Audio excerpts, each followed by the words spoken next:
Doctor Kalvakuntla సంజయ్కి youth following బాగా ఉంటది. అసలు పిచ్చి ఫ్యాన్స్ ఉంటారు యూత్ అందరు కూడా. ఆయన కేవలం సోషల్ మీడియాలో రీల్స్ కే పరిమితం తప్ప చేతల్లో చూపెట్టడం చాలా తక్కువ ఉంటది.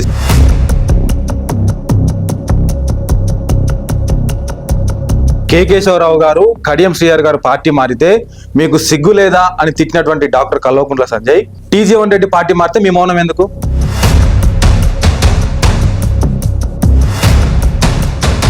ఇప్పుడు మీకు ఎట్లాగూ నిధులు ఇస్తలేరు, మీకు ఎట్లాగూ చెప్పినా కూడా పట్టించుకోవట్లేదు, మరి వాళ్ళని డెవలప్ చేసుకునేది కదా పార్టీ. మరి బీఆర్ఎస్ పార్టీ లక్ష్యం కేటీఆర్ ని ముఖ్యమంత్రి చేయడమేనా? హుందాగా రాజకీయాలు చేస్తే తప్పకుండా మాట్లాడతాను. సో బీఆర్ఎస్ పార్టీకి లేనంత బాధ కల్వకుంట్ల సంజయ్కి ఎందుకు? మీ పార్టీలో ఏ ఎమ్మెల్యే తిట్టినంత రీతిగా మీరు డాక్టర్ సంజయ్ని తిడతా ఉంటారు ఎందుకు సార్? ఆయన ఫోన్ చేసి కలెక్టర్కు ఫోన్ చేసి చెప్తే పనులు అయ్యేది. సో ఇప్పుడు వచ్చిన తర్వాత సంజయ్ గారు కనీసం కలెక్టర్ పోయి వినతి పత్రం వచ్చినా కూడా దాన్ని పట్టించుకున్నటువంటి పరిస్థితి.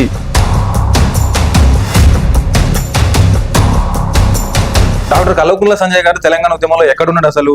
అంటే వారసత్వంగా ఉన్నాడు కాబట్టి ఆయనకు టికెట్ ఇచ్చిర్రా అని చెప్పేసి అడుగుతున్నారు కొంతమంది. వాళ్ళకి ఏం చెప్తారు? Probably I had a very comfortable life అన్న డౌటే లేదు. నా లైఫ్ అంత ముందు చాలా కంఫర్టబుల్ లైఫ్. అంటే అభివృద్ధి అంటే ఓన్లీ కేటీఆర్ చేసింది అభివృద్ధి, కేసీఆర్ చేసింది అభివృద్ధి, రేపు ఇప్పుడు వీళ్ళు చేసింది అభివృద్ధి కాదా సార్? ఫ్యూచర్ సిటీని పట్టుకొని రేపు మేము వచ్చినాక ఫ్యూచర్ సిటీని ఎత్తేస్తామని చెప్పేసి అనడం ఎంతవరకు కరెక్ట్ సార్? దాని ఇష్టం వచ్చినట్టు మాట్లాడినా కూడా నేను మాత్రం ప్రశ్నించడం ఆపను. అక్కడ ఇస్తున్నటువంటి ఇందిరమ్మ ఇండ్లకు సంబంధించి కూడా మీ దగ్గరకు వచ్చాకనో మీ వర్గానికి మీరు ఇచ్చుకుంటున్నారు. అక్కడ ఉన్నటువంటి సరైన అర్హులకు ఇందిరమ్మ ఇండ్లు అందట్లేదు అనేటువంటి కూడా ప్రధాన విమర్శ మీ మీద ఉన్నది. బీఆర్ఎస్ కుటుంబము కనీసం ముత్యంపేట షుగర్ ఫ్యాక్టరీ మీద ఎందుకు ఇంతవరకు ఎట్లాంటి చర్యలు తీసుకోలేకపోతా ఉన్నారు? చదువుకోవడానికి 2 డిగ్రీల కాలేజీలు ఉన్నాయి సార్, కనీసం ఇంకొక 2 డిగ్రీ కాలేజీలు పెట్టేయండి అని అడుగుతున్నారు మిమ్మల్ని. నేను 2.5 సంవత్సరాల నుంచి మొర్రో ముత్తుకుంటే ఆఖరికి చివరికి ఇప్పుడు దానికి పెయింట్ వేయడం మొదలుపెట్టాను. కేవలం ఉండింది పెయింట్లు, డోర్లే.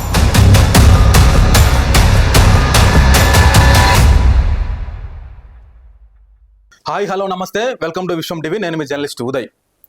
కేటీఆర్ గారు ఇటీవల కొన్ని సందర్భాల్లో ఒక మాట చెప్పిండు చాలాసార్లు. సో రాజకీయాల్లోకి ఎంట్రీ కావాలంటే వారసత్వం అనేది జస్ట్ ఒక టికెట్ లాగా పనిచేస్తుంది. సో ఇక్కడికి వచ్చిన తర్వాత మళ్ళీ నువ్వు సెకండ్ టైం గెలవాలన్నా థర్డ్ టైం గెలవాలన్నా కూడా ఆ వారసత్వం కానీ నీకున్నటువంటి బ్యాక్గ్రౌండ్ కానీ ఏది కూడా పనిచేయదు. నువ్వు చేసినటువంటి పని ప్రజల మధ్య మీకున్నటువంటి పేరే నిన్ను ముందుకు నడిపిస్తుందని చెప్పిండు.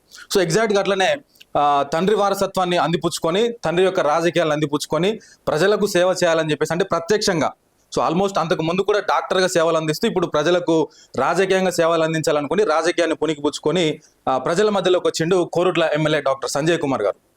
సో వచ్చిన నాటి నుంచే ఒక కొత్త యువతరానికి నాంది పలికినట్లు అయిపోయింది. వాళ్ళ కోరుట్లో మొత్తం కూడా డాక్టర్ సంజయ్ కుమార్ గురించే మాట్లాడుకుంటున్న పరిస్థితి.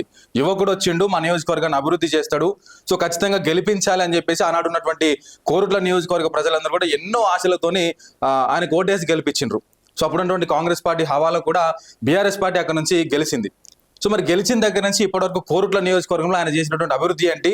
సో అప్పుడు పోటీ చేసినప్పుడు ఇచ్చినటువంటి హామీలు ఇప్పుడు ఎంతవరకు నెరవేర్చగలిగారు ఇప్పుడు వచ్చినటువంటి ఈ 2.5 సంవత్సరాల్లో? సో స్వయంగా మనం వారిని అడిగి వారి మాటలోనే తెలుసుకునే ప్రయత్నం చేద్దాం. ముందుగా వారిని వెల్కమ్ చేద్దాం. సార్ నమస్తే. నమస్కారం అదే గారు. How you sir? I'm good. First of all thank you so much. నమస్కారం టు విశ్వం టీవీ ప్రేక్షకులందరికీ కూడా నమస్కారం. కల్వకుంట్ల సంజయ్ కుమార్ సార్, మిమ్మల్ని చాలా సందర్భాల్లో నేను చూస్తూ ఉంటాను సార్, బయట కానీ వీడియోస్లో కానీ చూస్తూ ఉంటాను. సో మీరు చాలా సౌమ్యుడు, సో ఎక్కడా కూడా అగ్రెసివ్గా మాట్లాడు అనేది మీకు చాలా వరకు పేరు ఉంటుంది. సరే, వాటన్నిటి గురించి మాట్లాడే ముందు ఒక ఎమ్మెల్యేగా ఇప్పుడు ఈ 2.5 సంవత్సరాల్లో మీరు ఏం అబ్జర్వ్ చేస్తున్నారు సార్? రాజకీయాల్లో అంటే మార్పు తీసుకొద్దాం, ఏదో మనం కూడా మార్పుగా ఉండాలి. గాంధీ గారు ఎప్పుడో గొప్ప విషయం చెప్పారు, be the change you want to see అని. అంటే చాలా మంది ఇంట్లో కూర్చొని కానీ మనం ఏసీ రూమ్లలో కూర్చొని ఇది ఇట్లుండాలి సమాజం, అట్లుండాలి అని చెప్పి మాట్లాడుతూ ఉంటారు అందరూ. గాంధీ గారు అందుకు చెప్పారు, ఆ మార్పు ఏదో నువ్వు అవ్వాలని చెప్పి. ఆ స్ఫూర్తితో రాజకీయాల్లోకి వచ్చినాం మేమందరం కూడా. ఒకటి ఈ 2.5 సంవత్సరాల్లో నేనేం అబ్జర్వ్ చేశానని మీరు అడిగితే, ఈ గవర్నమెంట్ వచ్చింది. ఓకే, ఇప్పుడు కేసీఆర్ గారు ఒక తపన ఉండింది కేసీఆర్ గారికి ఎప్పుడు, తెలంగాణ రావాలి అని చెప్పేసి. దానికోసం నేను ఏమైనా చేస్తా, 14 ఏళ్ళు ఉద్యోగం చేసి తన పదవులను వదులుకొని ఎన్నోసార్లు తెలంగాణ వచ్చింది. దాంట్లో భాగంగా వారు ముఖ్యమంత్రి కూడా అయినారు, 2 సార్లు ముఖ్యమంత్రి అయినారు. ఎందుకంటే ప్రజలు తనే ఉంటేనే బాగుంటుందని చెప్పేసి ప్రజలు ఎన్నుకున్నారు ఆయన. దాంతో కేసీఆర్ గారు ఏం చేశారు, 10 ఏళ్ళు దేశంలో ఏ రంగంలో తీసుకున్నా నెంబర్ 1 ఉండాలి నా తెలంగాణ రాష్ట్రం అని కష్టపడి ఒక వెనుకబడ్డ రాష్ట్రాన్ని దేశంలో నెంబర్ 1 రాష్ట్రాన్ని కేసీఆర్ గారు తీసుకొచ్చారు. ఆ తపన ఉండింది, నా తెలంగాణ ప్రజలకు ఏదో చేయాలి అన్న తపన ఉండింది. ఈ 2.5 సంవత్సరాల్లో కొత్త గవర్నమెంట్ వచ్చింది. సరే, ప్రజలకు మీరు ఎన్నో చెప్పారు, సరే అది కూడా పర్వాలేదు. కానీ మౌలికంగా ప్రాబ్లం ఎక్కడ ఉందంటే ఈ ప్రభుత్వంతో ప్రజలకి ఏదో చేయాలన్న తపన అసలు లేదు. అది బాధ. ఎంతో కష్టపడి తెచ్చుకున్న తెలంగాణ రాష్ట్రాన్ని అన్ని విధాలుగా మీరు ఏ రంగాన్ని తీసుకోండి, మీరు అటు ఐటీ సెక్టర్ కానివ్వండి, అటు సంక్షేమం కానివ్వండి, అభివృద్ధి కానివ్వండి, ఏ రంగంలో తీసుకున్నా కూడా దేశంలో ఫస్ట్ ప్రతి ఇంటికి మంచినీళ్ళు వచ్చిన రాష్ట్రం ఏదంటే తెలంగాణ. దేశంలో బెస్ట్ గ్రామాలు ఎక్కడ ఉన్నాయంటే కేసీఆర్ గారు ఉన్నప్పుడు 40 గ్రామాలు దేశంలో 40 గ్రామాలు సెలెక్ట్ చేస్తే దాంట్లో 13 గ్రామాలు ఒక రాష్ట్రం నుంచి వచ్చినాయంటే ఇమాజిన్ చేసుకోండి. దేశంలో హైయెస్ట్ పర్ క్యాపిటల్ ఇన్కమ్ ఏది తెలంగాణ. దేశంలో ఫాస్టెస్ట్ గ్రోయింగ్ జిఎస్డిపి ఏదంటే తెలంగాణ. అలా మీరు చూసుకుంటూ పోతే దేశంలో ఒకప్పుడు వరి మండినే రాజు వీళ్ళ ముఖాలకి అని చెప్పి కమెంట్ చేసిన రాష్ట్రంలో దేశంలో నెంబర్ 1 వరి ప్రొడక్షన్ చేస్తా ఉందంటే ఇమాజిన్ చేసుకోండి. అలాంటి రాష్ట్రంలో ప్రజలకు ఏదో చేద్దాము, జీవితంలో మార్పు తీసుకొద్దాము అన్న మౌలిక ఆ ఇంటెన్షనే లేదు వాళ్ళకి. సో ఈ 2.5 years లో మీరు గమనించింది ఏంటంటే ప్రజలకు ఏదో చేద్దాం అనుకుని గవర్నమెంట్ వచ్చింది కానీ ఏమీ చేస్తలేదు. చేస్తామని చెప్పింది, చేద్దాం అనుకోవట్లేదు, చేస్తాము అబద్ధాలు చెప్పి అధికారం కోసమే పాకులాడి కేవలం అధికారంతోనే బతుకుతాను. ఇప్పుడు ప్రజలు నువ్వు అధికారం కోసం పాకులాడినావు, సరే అది ప్రజలు ఇచ్చినా నీకు అధికారం, అప్పుడన్నా ప్రజల కోసం ఏదన్నా చేయాలి. వచ్చేసింది కదా నీకు. ఇప్పుడు చాలా మంది ముఖ్యమంత్రి అవ్వాలనుకుంటారు, అట్లని సీఎం గారు కూడా ముఖ్యమంత్రి అవ్వాలనుకొని చాలా ముఖ్యమంత్రి అవ్వాలి, ఆయనకి ఎప్పటి నుంచో ఆ తపన ఉండింది. ముఖ్యమంత్రి అయిన తర్వాత మరి ప్రజలకు ఏదైనా చేయాలని అప్పుడన్నా తపన రావాలి కదా. మీరు చూస్తే అది లేదు, అసలు ఆ భావన లేదు, ప్రజలకు ఏదో చేయాలి అన్న తపన అస్సలు కనబడదు. ఓకే, సో ఒకసారి సబ్జెక్ట్లోకి వెళ్దాము. మీ జిల్లాకు సంబంధించి జగిత్యాల నియోజకవర్గ ఎమ్మెల్యే డాక్టర్ సంజయ్ ఎవరైతే ఉన్నారో, సో బీఆర్ఎస్ పార్టీకి లేనంత బాధ కల్వకుంట్ల సంజయ్కి ఎందుకు? సమయం దొరికినప్పుడల్లా, సందర్భం దొరికినప్పుడల్లా అసలు మీ పార్టీలో ఏ ఎమ్మెల్యే తిట్టినంత రీతిగా మీరు డాక్టర్ సంజయ్ని తిడతా ఉంటారు, ఎందుకు సార్? నా జిల్లా అది, నేనేం తిట్టనాయనని. నేనేంటంటే వ్యవస్థ మీద నమ్మకం ఉన్నాను. నేను సచిన వ్యవస్థ మీద, వ్యవస్థలో మార్పులు రావాలని కోరుకున్నామండి. నేను నిజాయితీగా నిలబడాలి, మన పార్టీకి కట్టుబడి ఉండాలి, ప్రజల కోసం మనం పనిచేయాలి. అలాంటిది పార్టీ మీద పేరు మీద గెలిచి కేవలం ఇప్పుడు కొందరు నాయకులు స్వయంగా పెరుగుతారు, కొందరు కేవలం పార్టీ పేరు మీద పెరుగుతారు. అలాంటి ఒక నాయకుడు సంజయ్ గారు పార్టీ పేరు మీదనే ఆయన పైకి వచ్చింది. అలాంటి నాయకుడు పార్టీ వదిలేసిపోయినప్పుడు ఆ జిల్లాలో ఉన్నవాడిలాగా తప్పకుండా ప్రశ్నిస్తాను నేను. దాని ఇష్టం వచ్చినట్టు మాట్లాడినా కూడా నేను మాత్రం ప్రశ్నించడం ఆపను. ఎందుకంటే నా విధానం ప్రశ్నించడం, ఇష్టం వచ్చినట్టు మాట్లాడడం అవన్నీ నాకు కూడా వచ్చి నేను మాట్లాడను. అసలు విఘ్నతతో మాట్లాడతా, అదే వినయంతో మాట్లాడతా, కానీ ప్రశ్నిస్తా.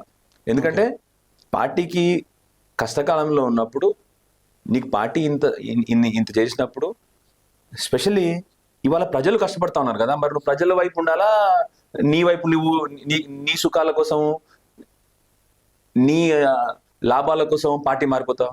ఇవాళ ప్రజలు ఎంత కష్టపడతా ఉన్నారు. మీకు జగిత్యాల కాన్స్టిట్యున్సీలోనే ప్రజలు భయంకరంగా కష్టపడతా ఉన్నారు. వ్యవసాయం అయితే దెబ్బతినిపోయింది. వాళ్ళ ప్రశ్నించాలా ప్రజల వైపు నుంచి? ఒక్క ప్రశ్న లేకుండా ఆ పార్టీ పోయి నీ సొంత లాభాల కోసం, అభివృద్ధి కోసం పోతుంది. ఆ అభివృద్ధి జరగట్లేదనే కదా మా గొడవ. ఇప్పుడు నువ్వు ఎట్లా పోతాను? అందుకనే ప్రశ్నించినాను తప్ప, అదేమో ఆయనకి నాకు శత్రుత్వం లేదు. ఇన్ఫాక్ట్ ఆయన నాకంటే చాలా సీనియర్. ఆయన అంటే నాకు ముందు గౌరవం ఉండేది. పార్టీల పరంగా వచ్చేసరికి కంపల్సరీ ప్రశ్నిస్తా. ఎందుకంటే నేను పూర్తిగా నమ్మేవాడిని ఏంటంటే వ్యవస్థలను కాపాడాలి. ఈ పార్టీలు దూకడం ఇవన్నిటిని నేను ఖండిస్తా ఉన్నాను. ఇంకోటి ఏంటంటే కె కేశవరావు గారు, కడియం శ్రీహరి గారు పార్టీ మారితే మీకు సిగ్గు లేదా అని తిట్టినటువంటి డాక్టర్ కల్వకుంట్ల సంజయ్ టీజీవన్ రెడ్డి పార్టీ మారితే మీ మౌనం ఎందుకు? తేడా మీరు గమనించాలి. వీళ్ళేమో పార్టీ పేరు మీద గెలిచి పార్టీలో పెద్ద పదవులు అనుభవించి, మామూలు పదవులు కాదండి, ఆయన డిప్యూటీ సీఎం పదవి తీసుకొచ్చి కూర్చోబెట్టించారు డిప్యూటీ సీఎం శ్రీహరి గారికి. సేమ్ టైం కేశవరావు గారిని పార్టీ జనరల్ సెక్రటరీ చేశారు, ఎంపీ చేశారు, ఆయన కూతుర్ని పార్టీ మేయర్ చేసింది. అలాంటి వాళ్ళు పార్టీ కష్టకాలంలో ఉన్నప్పుడు ఇప్పుడు యువతకి మెసేజ్ ఇవ్వాల్సింది ఎవరు? రాజకీయ నాయకులు ఒక మెసేజ్ ఇవ్వాలి. సీనియర్ మోస్ట్ రాజకీయ నాయకులు అలా చేసినప్పుడు ఇంకా బాధ ఉంటుందా? ఓకే. జీవన్ రెడ్డి గారు, అదే జీవన్ రెడ్డి గారు ఆయనకి 100 సార్లు అంటే బీఆర్ఎస్ పార్టీ ప్రభుత్వంలో ఉన్నప్పుడు కూడా బీఆర్ఎస్ పార్టీ పిలిస్తే రాలే ఆయన ఏ రోజు. ఆయనకి మంత్రి పదవి ఇస్తా ఉన్నా కూడా రాలే ఆయన. అలాంటిది ఇవాళ రూలింగ్ గవర్నమెంట్ లో ఉండి అపోజిషన్ లో పార్టీకి వచ్చినప్పుడు ఆయన్ని కరెక్టా తప్ప అయింది? ఎందుకంటే పార్టీ పూర్తిగా అక్కడ భ్రష్టు పట్టిపోతా ఉంది, పార్టీ ప్రజలకు ఏం చేయట్లేదు అని చెప్పి రూలింగ్ గవర్నమెంట్ వదిలేసిన నాయకుడు ఆయన. ఓకే. సో అందుకొరకే జీవన్ రెడ్డి గారిని ఎక్కడ పోయినా నేను పొగుడుతుంటాను. ఇప్పుడు అందరేమో రూలింగ్ గవర్నమెంట్ లోకి పోవాలి, లాభాలు పొందాలని చూస్తారు. అలాంటిదైనా రూలింగ్ గవర్నమెంట్ నుండి అపోజిషన్ లోకి వచ్చాడు కదా, ఓకే. అందుకొరకే ఆయన సమర్థిస్తా ఉంటాను నేను. Right sir. దీనికి యాడింగ్ క్వశ్చన్, ఇప్పుడు ఈ 2.5 years అవుతుంది మీరు ఎమ్మెల్యేకి గెలిచి మన కోరుట్ల కాన్స్టిట్యున్సీకి. ఎంత మేరకు అభివృద్ధి జరిగింది సార్ మీ హయాంలో? ఆనెస్ట్లీ చెప్తా ఉన్నానండి, ఓకే. నాకు బేసిజాలు లేవు. ఎందుకంటే చాలా మందికి రాజకీయం బతుకుతారు, నాకు రాజకీయం బతుకుతారు కాదు. నిజంగా చెప్తున్నా, 2.5 ఏళ్లలో కేసీఆర్ గారు చేసిన అభివృద్ధి తప్ప ఈ గవర్నమెంట్ వచ్చినప్పుడు ఏమాత్రం అభివృద్ధి జరగట్లేదు. ఓకే. నిజాయితీగా చెప్తా ఉన్నాను. ఎస్, కొన్ని ఇంద్రం ఇల్లులు ఇచ్చినారు, నేను నిజాయితీగా చెప్తా ఉన్నాను. తప్ప అభివృద్ధి వరకు శూన్యం. ఒక చిన్న ఆసుపత్రికి 80% పూర్తయిన ఆసుపత్రికి నేను 2.5 సంవత్సరాల నుంచి మొర్రో మొత్తుకుంటే ఆఖరికి చివరికి ఇప్పుడు దానికి పెయింట్లు వేయడం మొదలుపెట్టాను. కేవలం ఉండింది పెయింట్లు, డోర్లే, ఓకే, ఫ్లోరింగ్. అంటే ఎంత? That is last 10 to 15%. అవి చేయడానికి కూడా ఈ గవర్నమెంట్ 2.5 సంవత్సరాలు పట్టింది. ఆ హాస్పిటల్ ఇంకా వీటికి మొలక రావడం మొదలెట్టింది హాస్పిటల్కి పక్క నుండి. అలాంటి పరిస్థితులు. సరే, ఇప్పుడు ఫైనల్ ఇచ్చారు. మీరు అపోజిషన్ ఎమ్మెల్యే కాబట్టి ఈ వివక్ష అంతా జరుగుతుంది అనుకోవచ్చా? అదొకటి అయి ఉండొచ్చు. రెండోది చెప్పాను కదా ఇప్పుడే, వీళ్ళకి ప్రజల పట్ల ఆ తపన లేదు, ప్రజల జీవితాల్లో మార్పులు తీసుకొద్దామని ఏమాత్రం తపన లేదు. ఉదాహరణకి మా దగ్గర నేను స్కూల్స్ గురించి కూడా మాట్లాడతా ప్రతిసారి. ఓకే. స్కూల్ శిథిలావస్థలో ఉందయ్యా బాబు, దయచేసి దాన్ని ఏమైనా చేయండి ఇప్పుడు ఇమీడియట్ గా అని చెప్తే కూడా పట్టించుకునే నాదుడు లేడు. ఆఖరికి అక్కడ దగ్గర ఉన్న మా కలెక్టర్ గారే ఆ స్కూల్ని కూడా కూల్చేశారు, ఎందుకంటే అది పడిపోయేలా ఉంది ఆ స్కూల్. కానీ మళ్ళీ ఇప్పుడు స్కూల్ కావాలి కదా, మరి ఇప్పటి వరకు మళ్ళీ ఇంకా ఫండ్ రిలీజ్ చేయారు స్కూల్కి. అక్కడ మా దగ్గర కేసీఆర్ గారు ప్రతి కాన్స్టిట్యున్సీకి 100 పడకల ఆసుపత్రి పెట్టారు కేసీఆర్ గారు. బ్రహ్మాండమైన 100 పడకల ఆసుపత్రి కొరుట్లలో, ఎప్పుడో కొరుట్ల కాన్స్టిట్యున్సీలో ప్రజల కోరిక ఉండింది ఎప్పటి నుంచి, 100 పడకల ఆసుపత్రి కావాలి మా కొరుట్లకి. బ్రహ్మాండంగా కట్టేశారు కేసీఆర్ గారు. ఇనాగ్రేషన్ అయింది. కేవలం స్టాఫ్ ఇవ్వమంటే ఇప్పటికి 2.5 సంవత్సరాలు అయింది, స్టాఫ్ లేదు. స్టాఫ్ లేరు హాస్పిటల్.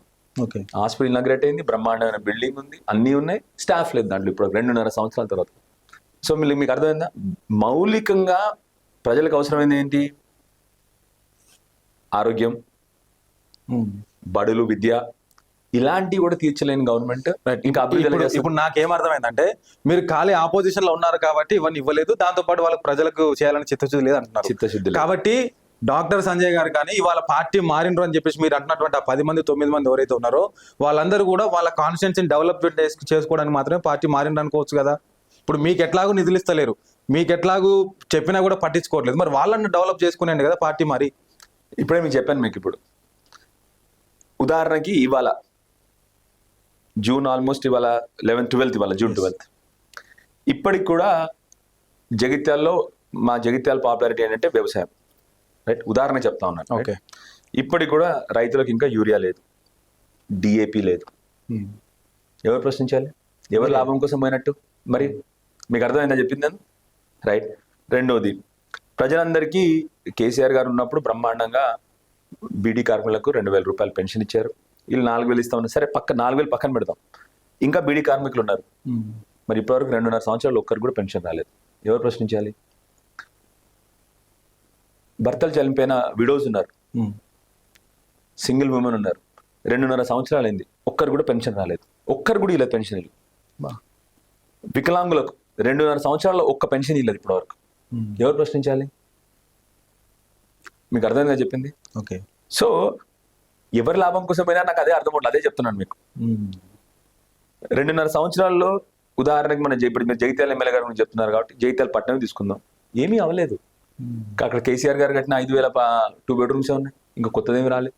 సో చెప్పుకుంటూ పోతే నిజంగానే ఎవరికి ఏం చేయలేదు ఈ ప్రభుత్వం. ఎందుకంటే ఈ కాంగ్రెస్ ఎమ్మెల్యేలు కూడా ప్రశ్నించారు కదా, మాకేమీ రావట్లేదు డెవలప్మెంట్ అని చెప్పేసి. ఓకే. కాంగ్రెస్ ఎమ్మెల్యేలు కూడా ప్రశ్నించారు కదా. స్వయాన మన మహబూబ్నగర్ ఎమ్మెల్యే శ్రీనివాస్ రెడ్డి గారు ప్రశ్నించారు. సో రీసెంట్ గా మీరు కలెక్టర్ ఆఫీస్కి వెళ్ళి కలెక్టర్కి ఏమైనా వినతి పత్రాలు ఇచ్చారు సార్ ఈ 2.5 years లో?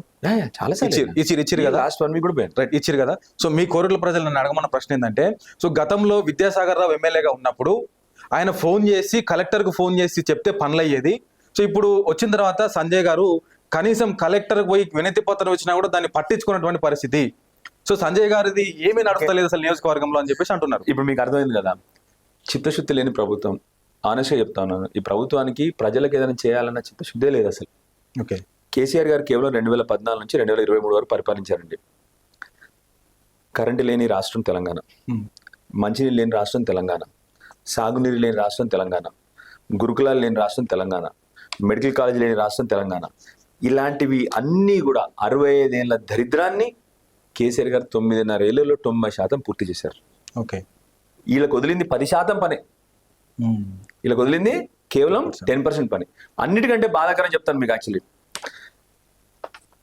మా అంతా అగ్రికల్చర్ బేస్డ్ ఎకానమీ, మా అంతా కూడా వ్యవసాయం మీద ఆధారపడిన ఎకానమీ మా అంతా కూడా. వ్యవసాయంకి అంతకుముందు 6 గంటల కరెంట్ ఉండేది, 3 గంటల రాత్రి. మా కొరుట్ల కాన్స్టిట్యున్సీ పాపులర్ ఏంటంటే పాము కాటు, కొంత డాక్టర్ కరోడ్పతి లేని అక్కడ.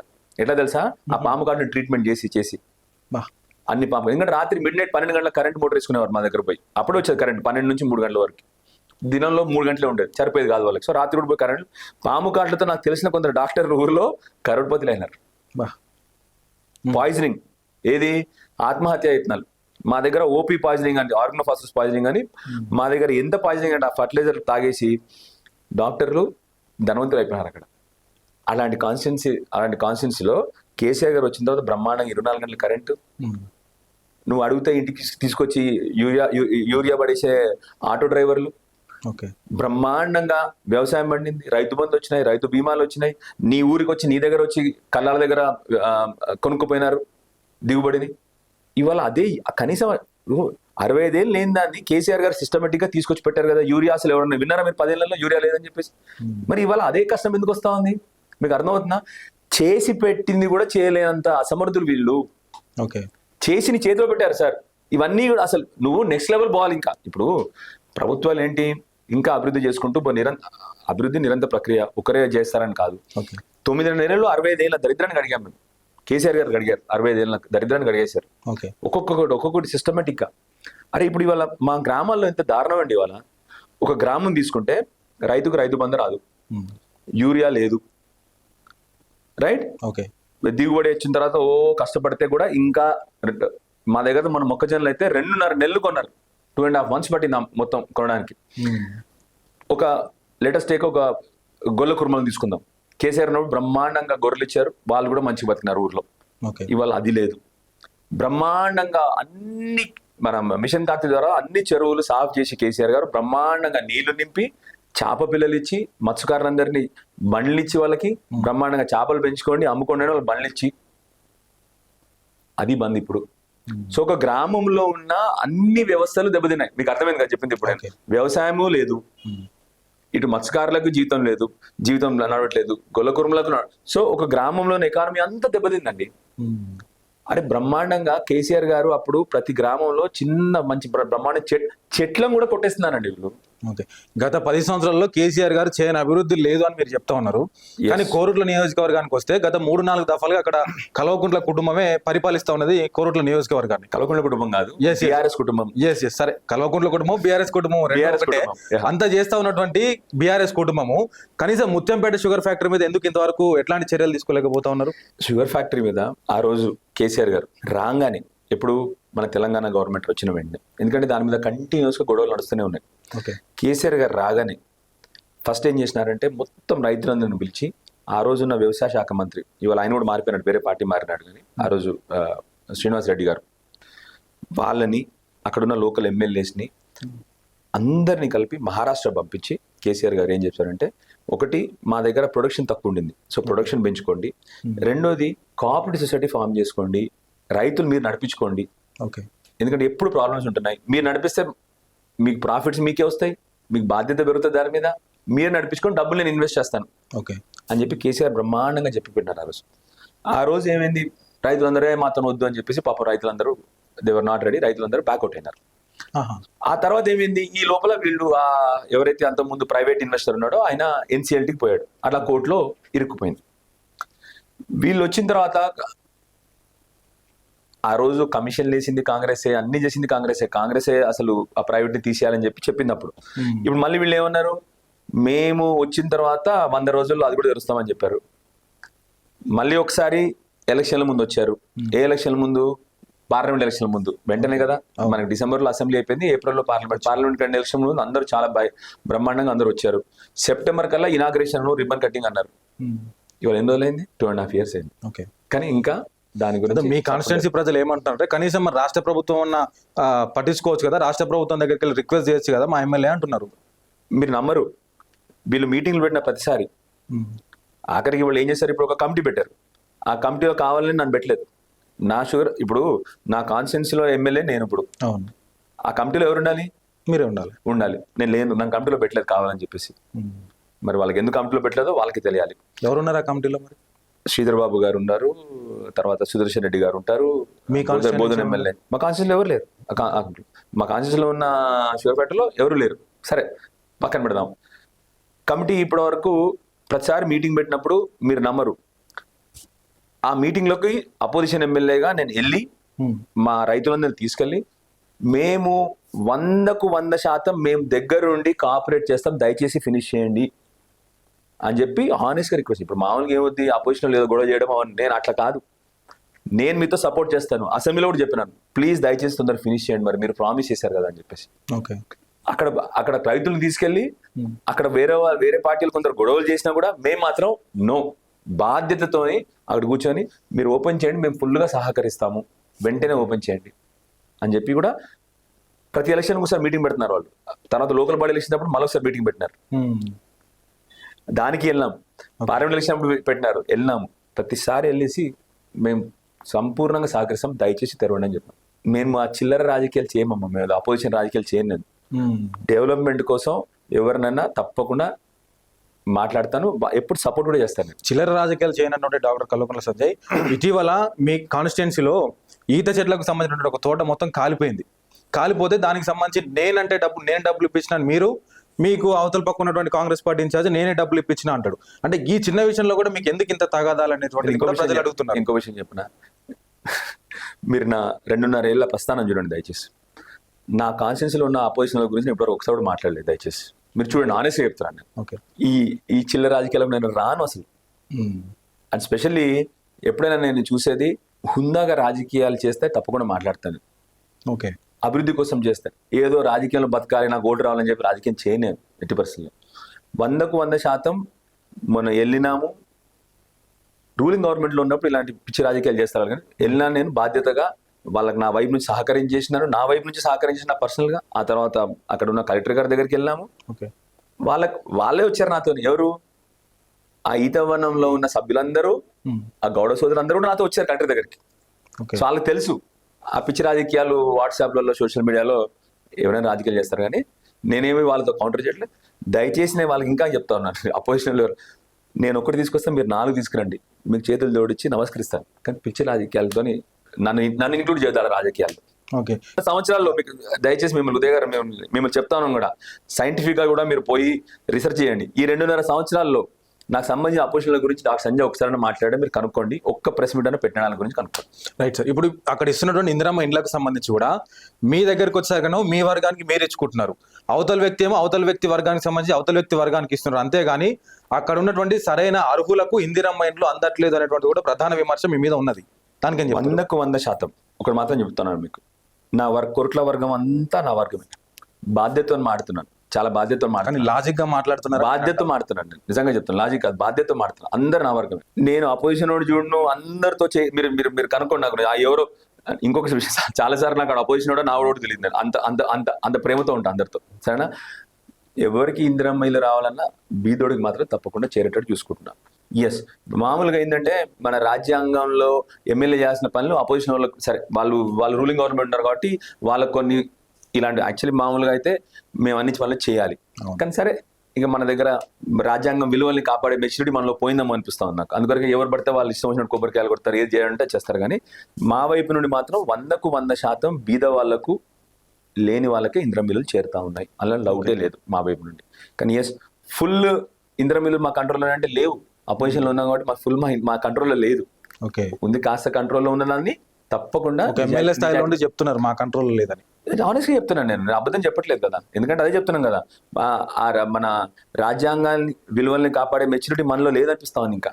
ఎందుకంటే ఒక ఎమ్మెల్యేగా నా బాధ్యతని వేరే వాళ్ళు ఓవర్ రైడ్ చేయడానికి ట్రై చేస్తా ఉన్నారు, ఎందుకంటే రూలింగ్ గవర్నమెంట్ లో ఉన్నాం కదా అని చెప్పేసి. ఓకే, సరే ప్రజలకి మంచి జరగాలి బాస్, అది నాకు కావాల్సింది. సరే సందర్భం వచ్చింది కాబట్టి last government లో మీరు ఎన్ని డబుల్ బెడ్రూమ్లు ఇచ్చారు?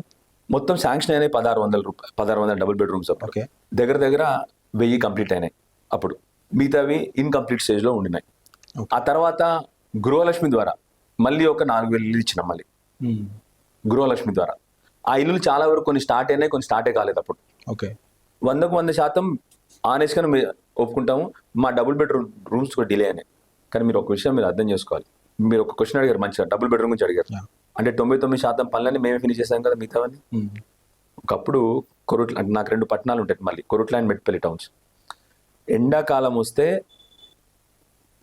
అసలు బిందెలన్నీ రోడ్డు మీద కనబడేవి మీకు. అలాంటి చోట ప్రతి ఇంట నల్లా వచ్చింది. 2014లో నాకు ఇప్పటికి గుర్తుంది, మా నాన్నగారి కోసం ఎలక్షన్ కోసం అప్పుడు క్యాంపెయిన్కి వెళ్ళిన ఎలక్షన్ టైంలో. ఓకే, 2014లో ఎలక్షన్లు ఎండాకాలంలో వచ్చినాయి, మన 18లోనేమో డిసెంబర్లో వచ్చినాయి, కానీ 14లో అయితే ఎండాకాలంలో వచ్చింది ఎలక్షన్. ఒక మహిళ బిందె నా మీద పడేసి, నా కాళ్ళ మీద పడేసి ఇలా ఫస్ట్ నీళ్ళ గురించి మాట్లాడిన తర్వాత ఓటు అడుగు అని చెప్పింది. అలాంటి పరిస్థితి నుండి 18 తిరిగే లోపల, అంటే 4 సంవత్సరాల లోపల కేసీఆర్ గారు ప్రతి ఇంటికి నల్లా ఇచ్చినారు. అది కదా అభివృద్ధి అంటే. ఏదో ప్రజలకు ఏదో ఆశ చూపెట్టి పిచ్చి పిచ్చిగా ఏదో చెప్పడం, నీకు ఇది ఇస్తా, అది బంగారం ఇస్తా నీకు అని చెప్పడం కాదు. అభివృద్ధి అంటే ప్రజల జీవితాల్లో మార్పు కనబడినప్పుడే, గుణాత్మకమైన మార్పు కనబడినప్పుడే అది అభివృద్ధి అంటే. ఒక్క మంచినీళ్ళు లేని చోట 4 ఏళ్లలో ప్రతి ఇంటికి మంచినీళ్ళు వచ్చినాయి, దాని అభివృద్ధి అంటాం. ఇంకొకటి 2014 అంటే మీరు ఇంకా అప్పుడు మరి మీరు చదువుతున్నారేమో, అప్పుడు 2014లో రోజు 6 గంటలు ఉన్న కరెంటు 14 వరకు కదా, 14 జూన్లో తెలంగాణ ఫామ్ అయింది, జూన్ 2nd రోజు ఫామ్ అయింది, అప్పుడు మన గవర్నమెంట్ ఫామ్ అయింది. అప్పటి వరకు కూడా దినంకి 6 గంటల కరెంటు. ఓకే, తెలంగాణలో అప్పుడు ఆ రోజు అంటే కాంగ్రెస్ గవర్నమెంట్ ఉన్నప్పుడు ఇండస్ట్రియలిస్టులు రోడ్ మీద స్ట్రైక్ చేశారు తెలుసా మీ కరెంట్ కోసం. ఎందుకంటే వాళ్ళకి పవర్ హాలిడే ఉండేది, వాళ్ళకి ఆల్టర్నేట్ డే పవర్ హాలిడే, వారంలో 2-3 రోజుల వాళ్ళకి పవర్. అలాంటి పరిస్థితి నుండి 1 సంవత్సరం తిరిగే లోపల 24 గంటల కరెంట్ వచ్చిందంటే అది అభివృద్ధి అంటే.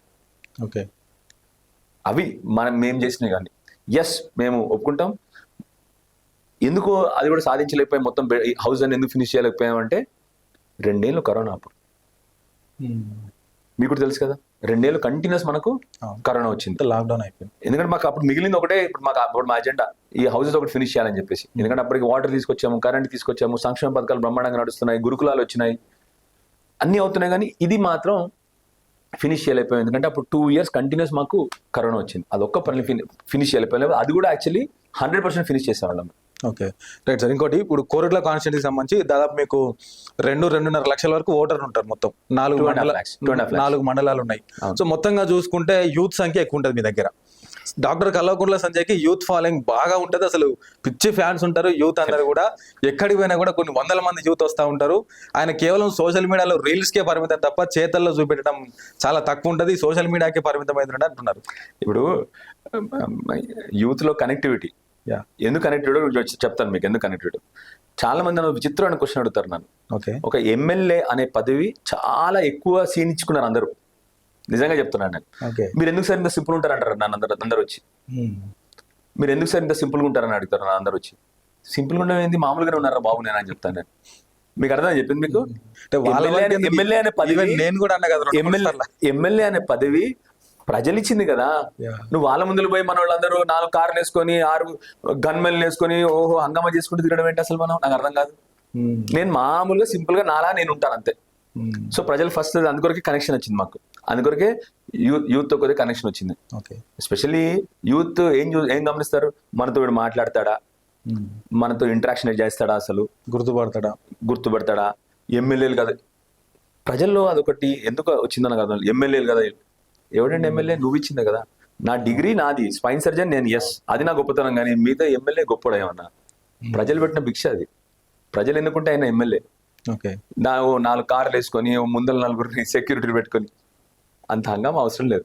సో అక్కడే నాకు యూత్ కనెక్షన్ వచ్చింది. I can easily talk to youth. ఇప్పుడు నేను యూత్ అండ్ నేను కూడా జీవితాంతం చదువుకున్నా కాబట్టి నా పని కూడా యూత్ తోని. ఇప్పుడు కొన్ని పార్టీలు ఏమో యూత్ ని దేనికి వాడుకుంటున్నారు, వాళ్ళని రెచ్చగొట్టి వాళ్ళ రాజకీయ లబ్ధి కోసం వాడుకుంటారు. నేను చచ్చిన రెచ్చగొట్టా, నేను పోయి వాళ్ళకి రోజు క్లాస్ మిత్తుంటా, చదువుకోండి, ఉద్యోగం చేయండి.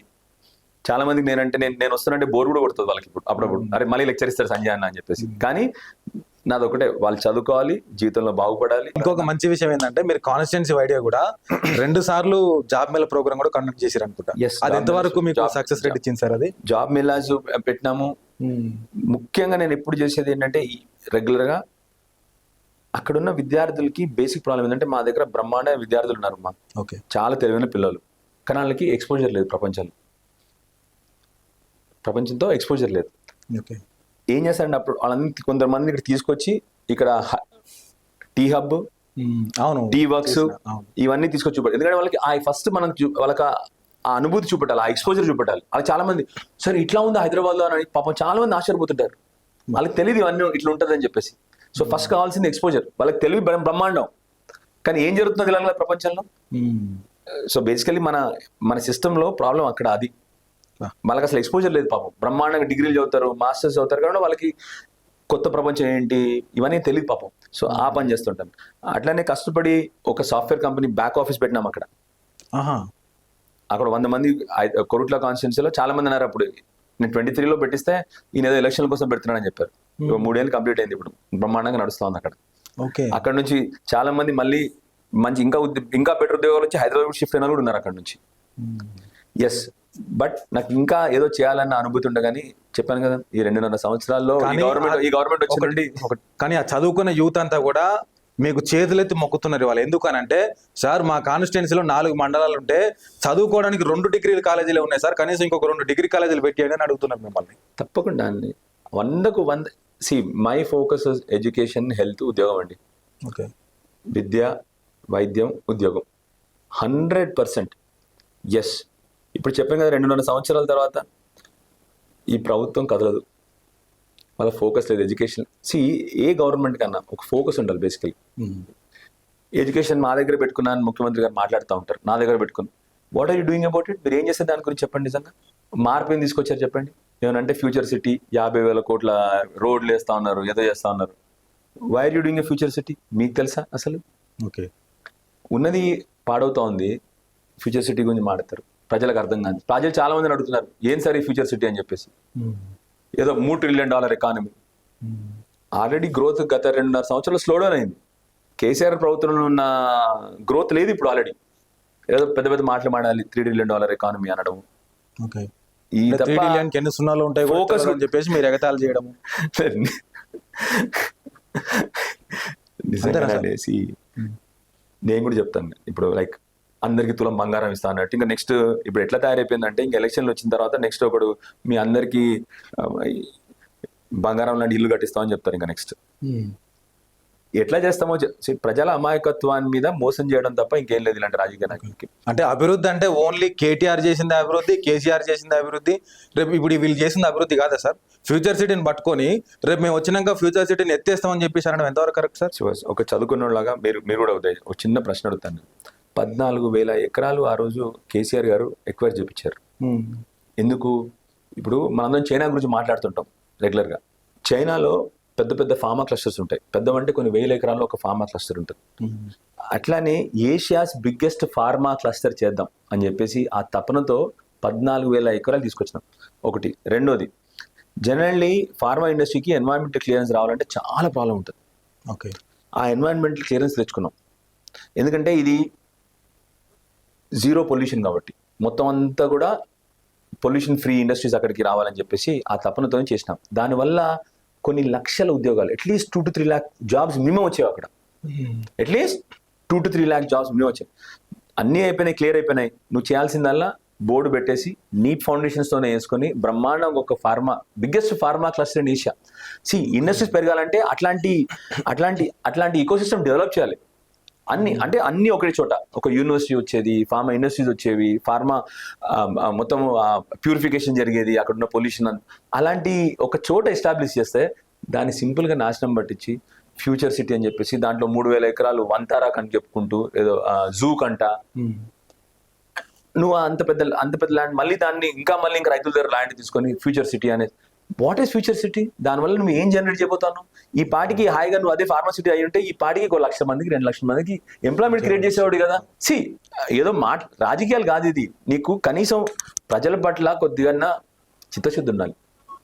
ఏదో నువ్వు కోపంగా నేను చేయను వాళ్ళు చేస్తున్నారు, that is not how it runs boss. Government మారుతా ఉంటాయి కానీ నువ్వు మొత్తం సిస్టమ్ నేను బ్రేక్. ఇప్పుడు ఏమైంది వాళ్ళ అందుకొరకు హైదరాబాద్ స్లో డౌన్ అయిపోయింది వాళ్ళ. హైదరాబాద్ రియల్ ఎస్టేట్ నడుస్తా ఉందా? ఒక్క మనిషి మాట్లాడే భాష వల్ల మొత్తం రాష్ట్రం దెబ్బతింటా ఉంది కదా. చూడు నువ్వు ప్రైవేట్ పర్సన్ వేరు, when you're running a government it's different. బ్రహ్మాండమైన యూ హ్యాడ్ ద బిగ్గెస్ట్, అంటే మనకి చైనా లాంటిది ఒక ఫార్మా క్లస్టర్ వచ్చేది ఒకటి, ఇమాజిన్ చేసుకోండి ఏమయ్యేది. ఓకే సి ఒక్కొక్క అట్లా ప్లాన్ చేసినామండి. దట్ ఈస్ అభివృద్ధి అంటే. ఎంప్లాయ్మెంట్ జనరేషన్ చేయాలి, ఉద్యోగాలు రావాలి. హైయెస్ట్ ఐటీ ఉద్యోగాలు వచ్చినాయి కదా అప్పుడు మనం ఉన్నప్పుడు. ఇప్పుడు ఎందుకు స్లో డౌన్ అయింది? ఇప్పుడు తక్కువ తెలుసా మీకు? 23 కంటే ఇప్పుడు 23 కల్లా మనం 3 లక్షల నుంచి 9,47,000 ఉద్యోగాలు ఐటీ ఉద్యోగాలు తీసుకెళ్తే ఈ సంవత్సరం ఇప్పుడు ఎన్నో తెలుసా ఐటీ ఉద్యోగాలు? 9,39,000 ఉన్నాయి. పెరగాల తగ్గాల? ఓకే మీకు అర్థమైందా? గ్రాడ్యువల్ గా ఎవ్రీ ఇయర్ అప్పుడు పెరుగుతూ పోయింది. అలాంటి తగ్గిపోతాను ఇప్పుడు. రియల్ ఎస్టేట్ మీకు తెలియదు లేదు. ఇప్పుడు ఇక్కడే కాదు, మా గ్రామాల్లో రియల్ ఎస్టేట్ పడిపోయింది వాళ్ళు. ఓకే ఈకోసిస్టంలో డబ్బులు లేవు, ఆ మంచి ఫీల్ లేదు అసలు. ఈ రాష్ట్రం వెళ్ళిపోతుందన్న భయం అందరిలో. అది నేను చెప్పేది.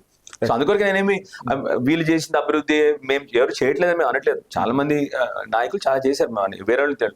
వీళ్ళు వచ్చిన తర్వాత మాత్రం ఈ 2.5 సంవత్సరాల్లో రాష్ట్రాన్ని వెనక్కి తీసుకెళ్తా ఉన్నారు. This no doubt about. అంటే ఈ టర్మ్ లో 2023 నుంచి 28 టర్మ్ లో కోరుట్ల నియోజకవర్గ ప్రజలకు ముఖ్యమంత్రిని చూసే భాగ్యం కల్పిస్తాడా? తప్పకుండా వాళ్ళు రిక్వెస్ట్ చేస్తాను, మీ ద్వారా రిక్వెస్ట్ చేస్తాను, రండి మా కోరుట్లకి.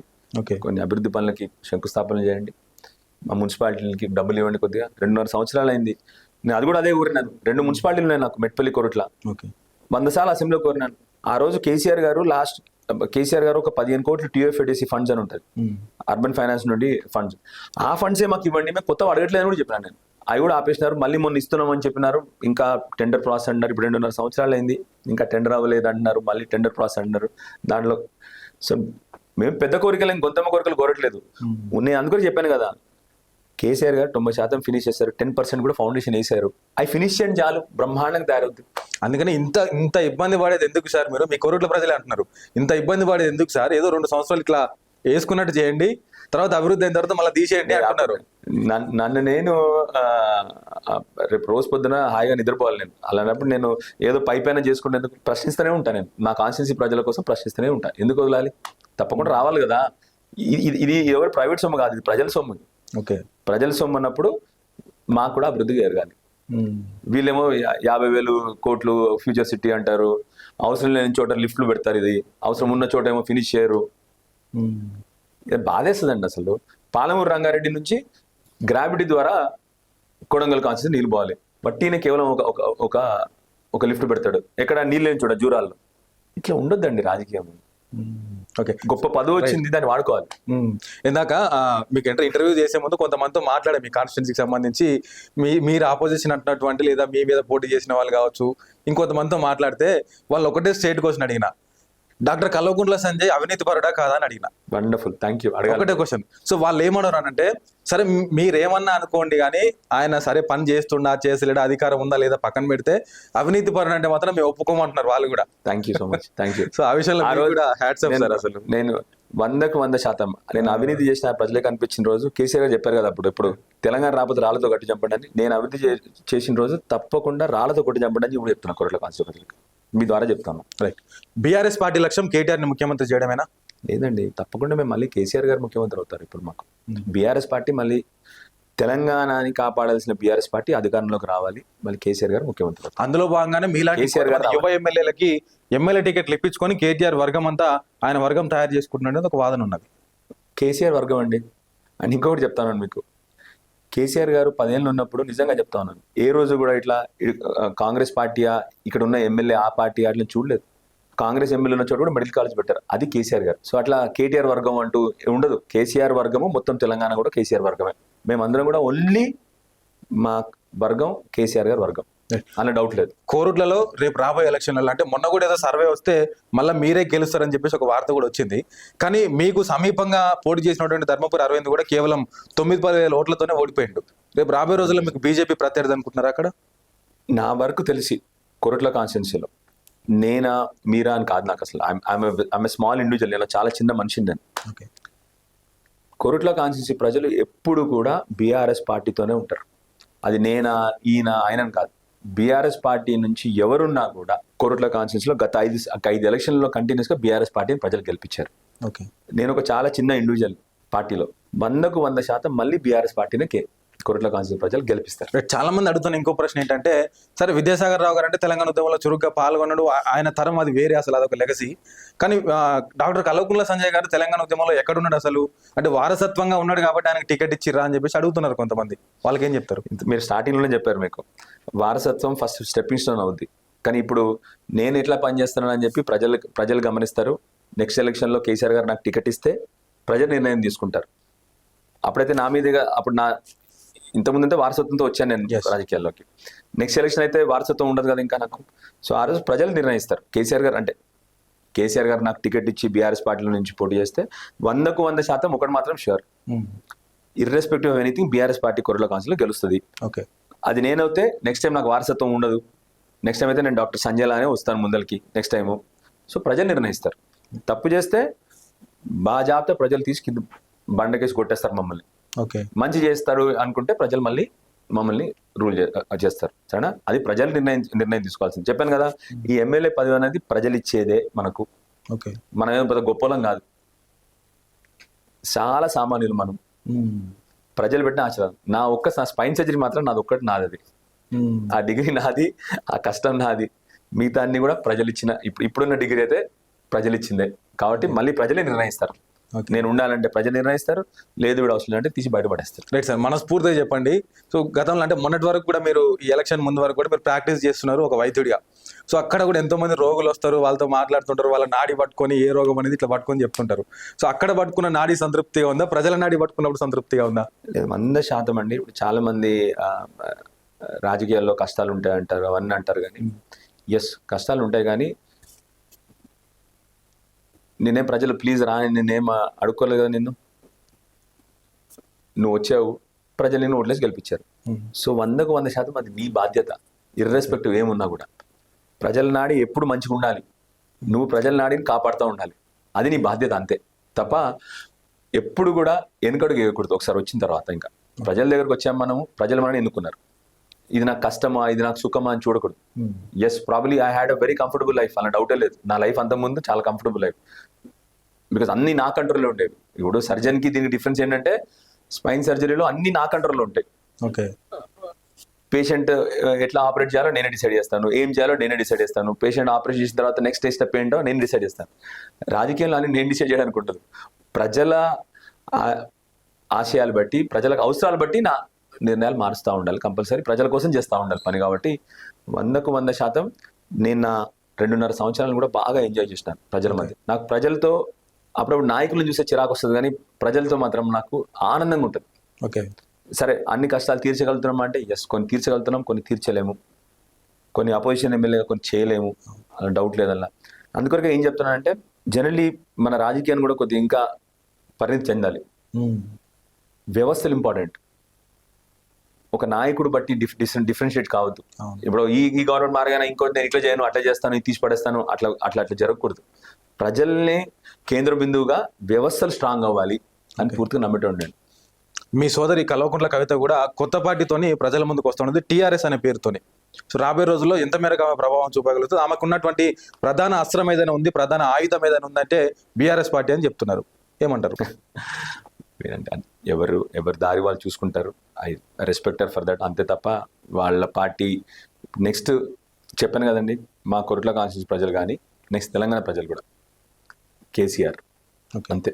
కేసీఆర్ గారు కావాలి మళ్ళీ అందరికి కూడా, అలా డౌట్ లేదు. కానీ ప్రతి ఒక్కరికి వస్తున్న డౌట్ ఏంటంటే, కేసీఆర్ గారు అసలు ఎప్పుడు బయటకు వస్తారు, ఆయన అసలు ఏం మాట్లాడతలేరు, ఏ సమస్య మీద స్పందిస్తలేరు, ఆయన ఒక ప్రతిపక్ష నాయకుడు కదా మాకు అని చెప్పేసి వాళ్ళ తెలంగాణ సమాజంతో పాటుగా ముఖ్యంగా బీఆర్ఎస్ కార్యకర్తలందరూ కూడా ఆందోళన పడతా ఉంటారు. అదే గారు, ఇప్పుడు మీరు ప్రతిసారి చూస్తారు కదా, ఇప్పుడు ముఖ్యమంత్రి గారు స్పీచ్ లో చాలా సార్లు బూతులు మాడుతున్నప్పుడు మళ్ళీ ఒక మాట మాడతాడు.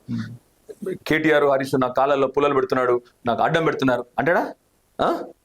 కేసీఆర్ గారేమో చాలా హుందాగా ఒక రూలింగ్ గవర్నమెంట్కి మనం టైం ఇవ్వాలి, ఒక కనీసం 2.5-3 సంవత్సరాలు టైం ఇవ్వాలి అని చెప్పేసి వాళ్ళకి టైం ఇస్తా ఉన్నారు. రావట్లేదు, రాకపోతే రాలేదంటాడు. ఇప్పుడు కేసీఆర్ గారు రాకుండానే హరీష్ రావు గారు కేటీఆర్ గారు ఫైట్ చేస్తుంటేనే నా కాళ్ళలో కట్టలు పెడుతున్నారు ఇలా అంటాడు ఈయన అంటున్నాడు ఈయన.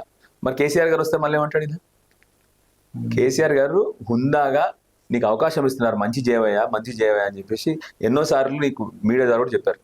దేవుడు ఇచ్చిన గొప్ప వరాన్ని మంచి వాడుకోమని కూడా చెప్తున్నారు. ఇంకా తీరట్లేదు ఆయనకి, ఇంకా మారట్లేదు, ఇంకా అభివృద్ధి వైపు చూడట్లేదు ఆయన. 100% కేసీఆర్ గారు ఇప్పుడు ఎప్పుడు రావాలో అప్పుడు బయటకు వస్తారు. అంటే ఇంకొక క్లారిటీ ఇవ్వండి, ఇందాక నాకు క్లారిటీ ఇవ్వలేదు మీరు. రేపు ఇంకొద్ది రోజుల్లోనే కేటీఆర్ కూడా పాదయాత్ర చేస్తామని చెప్పేసి చెప్తున్నాడు. అంటే కేసీఆర్ బస్సు యాత్ర కావచ్చు, కేటీఆర్ పాదయాత్ర కావచ్చు. అంటే కేటీఆర్ పాదయాత్రని రేపు రాబోయే రోజుల్లో ముఖ్యమంత్రి పీఠానికి ఇదొక మార్గం లాగా అనుకోవచ్చా? ఎందుకంటే హరీష్ రావు గారిని ఎందుకు మరి దింపుతలేరు రంగంలోకి? ఎవరైనా కూడా కేవలం మీకు ఒక విషయం చెప్తానండి, అంటే బీఆర్ఎస్కి వేరే వాళ్ళకి, బీఆర్ఎస్కి తెలంగాణ అంటే బాధ్యత, వేరే వాళ్ళకి రాజకీయం ఒకటి అంతే. కేసీఆర్ గారైనా కేటీఆర్ గారైనా హరీష్ గారైనా ఎవరు చేసినా ప్రజల కోసమే, వాళ్ళ కష్ట సుఖాలు తెలుసుకోవడానికే ఈ యాత్ర. ఓకే, ప్రజలను చైతన్యవంతులు చేయడం, ప్రజలకు జరుగుతున్న అన్యాయాన్ని చూడడం, ప్రజలకు ఏం కష్టాలు ఉన్నాయని మళ్ళొకసారి పోయి చూడడం, ఇదే ఎవరైనా కూడా చేసేది. దీనికి రాజకీయం అంటపెట్టదు. కేవలం తెలంగాణ ప్రజల గురించి జరుగుతున్న యాత్రలు ఇవి ఏదైనా కూడా. ఎవరు చేస్తున్నారా అన్నది సెకండరీ, కానీ ఎవరైనా చేసినా కూడాను కేవలం తెలంగాణ ప్రజల గురించి, తెలంగాణ ప్రజల బాగోగుల గురించి జరుగుతున్న యాత్రలు తప్ప దానికి ఏ మాత్రం రాజకీయం పెట్టాల్సిన అవసరం లేదు. దానికి ఫైనల్ గా కోరుట్ల నియోజకవర్గ ప్రజలకి రాబోయే నెక్స్ట్ 2.5 years కి సంబంధించి ఏం చెప్పాలనుకుంటున్నారు? తప్పకుండా మీకోసం పోరాడుతూనే ఉంటాను. స్పెషల్లీ యువతలో విద్యా ఉద్యోగాల కోసం నేను కష్టపడుతూనే ఉంటాను. అండ్ 100% నీతిగా నిజాయితీగా కొత్త మార్పు రావాలని చెప్పి తపన పడుతున్నాను. మీరు కూడా నాతో సహకరించండి. నేను కూడా మీకోసం ఎల్లప్పుడూ మన కాన్స్టిట్యున్సీ కోసం, కోరుట్ల ప్రజల కోసం నిలబడి ఉంటాను. ఇంకొకటి నేను అడగడం మర్చిపోయినా, మీ కాన్స్టిట్యున్సీకి సంబంధించి రైతులు చాలా వరకు వడ్లు రోడ్ల మీద పోసుకొని వాటిని ఎండబోసుకుంటున్న క్రమంలో చాలా మంది యాక్సిడెంట్లు అయి చనిపోయిన పరిస్థితి కూడా ఉన్నది. సో ఆ రైతులందరూ కూడా ఒక కోల్డ్ స్టోరేజ్ కట్టండి మాకని చెప్పేసి వేడుకుంటున్నారు మిమ్మల్ని. ఏం చెప్తారు వాళ్ళకి? తప్పకుండా కోల్డ్ స్టోరేజ్ కట్టిద్దాము. ఇప్పుడు 100% అంటే ప్యాడీకి కోల్డ్ స్టోరేజ్ సంబంధం లేదు. కోల్డ్ స్టోరేజ్ వేరే వీటికి అవసరం. యాక్చువల్లీ ప్యాడీకి మెయిన్లీ కళ్ళాలు కావాలి. అంతకుముందు కేసీఆర్ గారు అది కూడా చేసినారు, మంచి సిమెంట్ కళ్ళాలు కట్టినారు, కానీ సరిపోవట్లేదు. ఎందుకంటే మా ప్రొడక్షన్ పెరిగిపోయింది. తప్పకుండా ఇంకా భవిష్యత్తులో ఇంకా కళ్ళాలు కట్టుకోవాలి. ఎందుకంటే అది రైతులకి ఆరబోసుకోవడానికి కానీ, రైతులకి స్టోరేజ్ కోసం కానీ ఇంకా అవసరం. ఇంకొక పెద్ద ప్రాబ్లం ఏమవుతా ఉందంటే, ఇప్పుడు కేసీఆర్ గారు ఆ రోజు 4 లక్షల స్క్వేర్ ఫీట్ ఉన్న గోడౌన్ 24 లక్షల స్క్వేర్ ఫీట్ చేశారు కేసీఆర్ గారు రాగానే. ఈ 2 సంవత్సరాలు వీళ్ళు వచ్చిన తర్వాత ఇంకో కొత్త గోడౌన్ రాలేదు. కానీ ఇంకా అవసరం పెరుగుతా ఉంది ఇప్పుడు మనకి. ఎందుకంటే వ్యవసాయం బ్రహ్మాండంగా పెరుగుతా ఉంది తెలంగాణలో. సో తప్పకుండా ఇంకా కొన్ని కొత్త గోడౌన్ కూడా కట్టుకోవాలి, కళ్ళాలు పెట్టుకోవాలి. సో తప్పకుండా అవన్నీ కూడా చేస్తాం. మీ దగ్గర ఎట్లా ఉంది సార్? ఈసారి వరి అంతా కొన్నారా? అయిపోయింది. కొంత డిలే అయినా కూడా ఫైనల్లీ అయిపోయింది. ఇప్పుడు ఇంకా 5% మిగిలినట్టుంది, కానీ అయిపోయింది. 99.5% ఇప్పుడు అయిపోయింది. చాలా డిలే అయింది. ఎప్పటి నుంచో మేము మొత్తుకుంటా ఉంటే ఫైనల్లీ జరిగింది ప్రాసెస్. చాలా స్లోగా అయింది, కానీ ఫైనల్లీ అయిపోయింది. Okay, right. ఫైనల్ గా ఏది ఏమైనా కూడా రాబోయే రోజుల్లో బీఆర్ఎస్ పార్టీలో మీరు ఒక ముఖ్యమైన స్థానంలో ఉండాలి, మళ్ళీ మిమ్మల్ని ఎమ్మెల్యేగా ఆ పై స్థాయిలో చూడాలని చెప్పేసి మేము కూడా మనస్ఫూర్తిగా కోరుకుంటున్నాం సార్. ధన్యవాదాలు. Thank you so much. Thank you. So చూస్తున్నాం కదా, ఇది మరి కల్వకుంట్ల సంజయ్ గారితో ఇంటర్వ్యూ. వారు చెప్తున్నటువంటి అంశాలన్నీ కూడా చాలా లోతుగా వాళ్ళు విశ్లేషిస్తూ ఉన్నారు. సో ఏది ఏమైనా కూడా అభివృద్ధి అంటే గతంలో కేసీఆర్ గారు ఎట్లా చేసిండ్రు, టిమ్స్ హాస్పిటల్ కావచ్చు, మెడికల్ హాస్పిటల్ కావచ్చు, విద్యా వైద్యానికి అందించినటువంటి పెద్దపీట ఎవరు కూడా దాన్ని కాదనలేనిది. సో అట్లానే ముఖ్యమంత్రి కూడా ఇప్పుడు మీకు వచ్చినటువంటి అవకాశాన్ని సద్వినియోగం చేసుకోండి తప్ప సద్విమర్శలకు దిగడం కరెక్ట్ కాదంటూనే రాబోయే రోజుల్లో కోరుట్లలో, ముఖ్యంగా తెలంగాణ రాష్ట్రంలో కూడా బీఆర్ఎస్ పార్టీ అధికారంలోకి రాబోతున్నది. అక్కడ కేసీఆర్ గారు ముఖ్యమంత్రి కాబోతున్నారు. కోరుట్ల నియోజకవర్గానికి సంబంధించి బీఆర్ఎస్ పార్టీ రైట్ చూసారు కదా, బీఆర్ఎస్ పార్టీ ఎమ్మెల్యే గెలుస్తుందని చెప్పేసి చెప్తా ఉన్నారు. సో మనం కూడా మనస్ఫూర్తిగా కోరుకుందాం. సో ఇది వాళ్ళ ఇంటర్వ్యూ. మరిన్ని ఇంటర్వ్యూస్ ముందుకు వస్తూనే ఉంటాను. చూస్తూనే ఉండండి విశ్వం టీవీ.